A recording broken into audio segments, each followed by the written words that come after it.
As the 1960s simmered, the youngsters adopted convention in opposition to the establishment. They rebelled and attacked not only traditional entertainment and lifestyles, but also the values and traditions their parents had embraced: authority, good work ethic, religion, marital fidelity, patriotism, and whatever the establishment represented. Having a British monarchy, an aristocracy and an upper house in parliament made up of nobles, the UK had a really clear institution.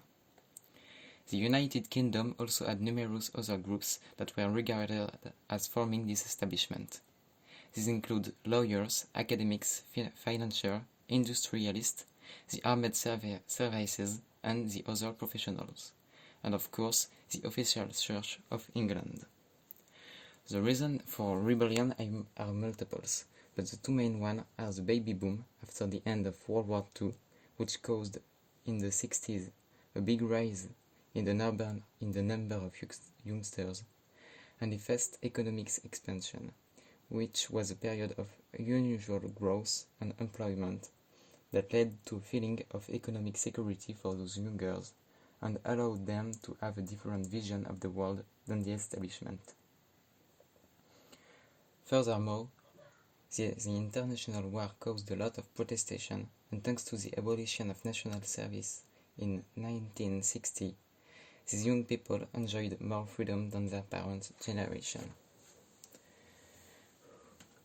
The youngs, to separate from their parents and from the establishment, developed their own culture, especially in clothes.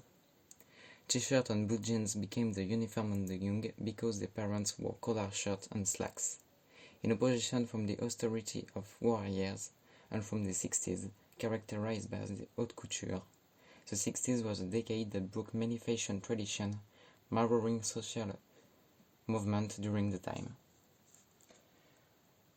Around 1965, fashion arising from small groups of young people in a few urban centers received a lot of publicity and began to heavily influence both the elite designers and the mass market manufacturers. For example, the miniskirt became heavily popular at this time, and despite the fact that it was considered too short by the establishment, it was also considered as a useful protest to peace by the youngsters. Furthermore, other habits were favored over the parents' habits. Drug use, with its illegal panache, was favored over the legal consumption of alcohol. Also, substances such as cannabis, amphetamine, and LSD started to become significant in the UK, and the consumption of those rapidly increased. In response, the ruling class introduced law criminalizing the use, possession of traffic of drugs, such as the 1964 Dangerous Drugs Act, which criminalized the cultivation of cannabis. Promoting peace and love was the antidote to propagating hatred and war. Living in gentle poverty was more honest than amassing a nest egg in a poor house. Rock and roll was played loudly over easy listening. Dancing was freestyle, not learned in a ballroom. Unlike the London of the 50s, that liked easy listening and classical music, swinging London was in love with rock music and introduced music by the Beatles, the Rolling Stones, the Who, and other artists from what was known as the British Invasion. Furthermore, psychedelic rock from artists such as Pink Floyd and the Jimi Hendrix Experience significantly in popularity. Pirate radio in the UK became widespread in the early 1960s when pop music stations such as Radio Caroline started to broadcast to the UK from offshore ships or disused seaforts, as the legal British airwaves was owned by the BBC, that wasn't distributing any rock music despite its popularity in the youngsters. In reaction to the popularity of pirate radio, with as many as 20 million British listening to their program, BBC Radio, that represents at the time the establishment of music, was restructured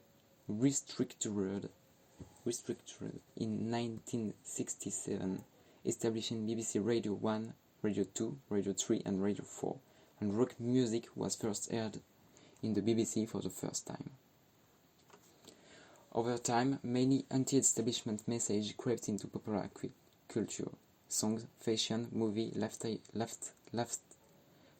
choices, and television. But a lot of confrontation between the young and the institution was also happening in the street and in manifestation, mainly when those confrontations were coming from minority groups. As the women were generally rejected from the establishment, young women wanted to have greater conditions of life and equality of sex. Indeed, women had very poor security regarding sex and maternity, but after changes in mentality and manifestation, changes were made. As for example, the birth control pill was introduced in the UK in 1961 for married women and made available for all women from 1967, and an act legalizing abortion passed the same year.